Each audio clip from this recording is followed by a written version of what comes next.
gene editing or gene therapy is beginning to be investigated for sickle cell disease. The only known curative therapy for sickle cell disease is to do an allogeneic stem cell transplant from another human being that doesn't have sickle cell disease. Now, in the past, most of these transplants that have been done with a brother or sister in the family that's a perfect tissue match who also don't have sickle cell disease. It turns out that probably only 1 of 6 patients who might benefit from an allogeneic stem cell transplant has a brother or sister that's a tissue match that doesn't have sickle cell. So it leaves about 85% of patients without a potential donor. Over the last 10 years, we and others have investigated other sources of stem cells, including using adult unrelated donors or using unrelated cord bloods. However, both of those have had significant limitations in that, first of all, there are not many HLA-matched adult unrelated donors in the ethnic population that sickle cell disease arises in. And secondly, in the studies that have been done, there's been some serious complications of chronic graft versus host disease. In the unrelated cord blood transplant setting, the problems have been lack of engraftment. About 1/3 to 1/2 of patients fail to engraft when they get an unrelated cord blood transplant. So that leaves one other logical source, and that is to use a half-match donor within the family, which we call a haploidentical donor. And since almost all children still have a parent, there's a likelihood that there's going to be a haploidentical donor within the family, either the mother or the father. Now, our study took advantage that while we wanted to investigate this approach, we knew that in the past, limitations of using haploidentical donors have been either lack of engraftment or worse, that it engrafts but causes very bad graft versus host disease, where the donor cells are reacting against the patient.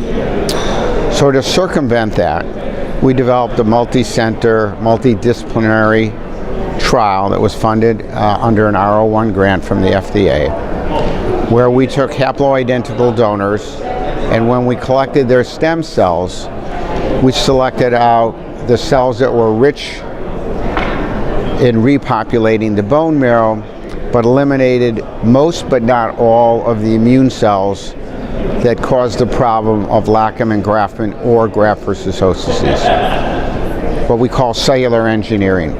So we cellular engineered the graft by enriching for the rich bone marrow cells and added back a select number of immune cells.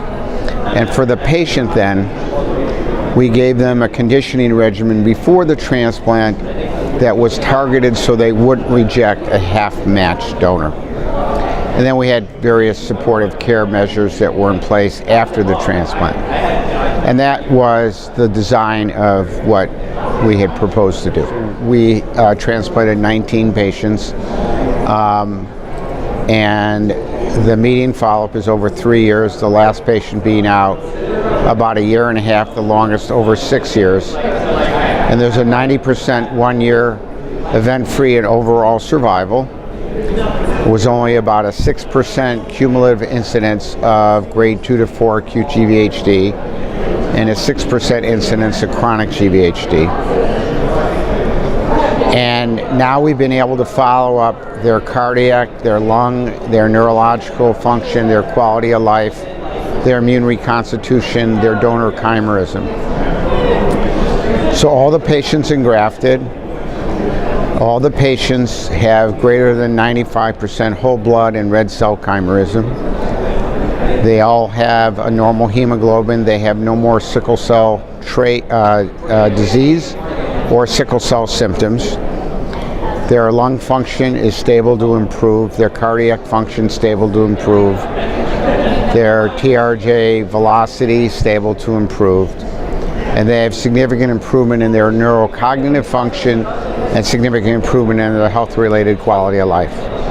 We want to confirm the results. We're doing a second trial now, but if these results are confirmed, this opens up the possibility that every patient with sickle cell disease who has high-risk features, which was defined in our study, has the option of having an allogeneic transplant from a family-related member. Could be a brother or sister, could be a mother or father. This will open up the possibility that every patient with sickle cell disease who is in need of a transplant has a donor and can have a transplant. I want to thank the patients and the families. Obviously, when someone goes on their research trial and it's a first-in-man trial, it's a little bit daunting considering how aggressive the approach was. So we always want to thank our patients and families. And I think the second I would say is that this is considered a benign disease, but the behavior of disease is a malignant type of phenotype, that patients are suffering every day from pain and crises and organ complications. And to see these young children now completely cured, going back into a normal life, living the same life as their friends and their schoolmates, it's been really enlightening. Just really one of the most enjoyable experiences I've had in 40 years.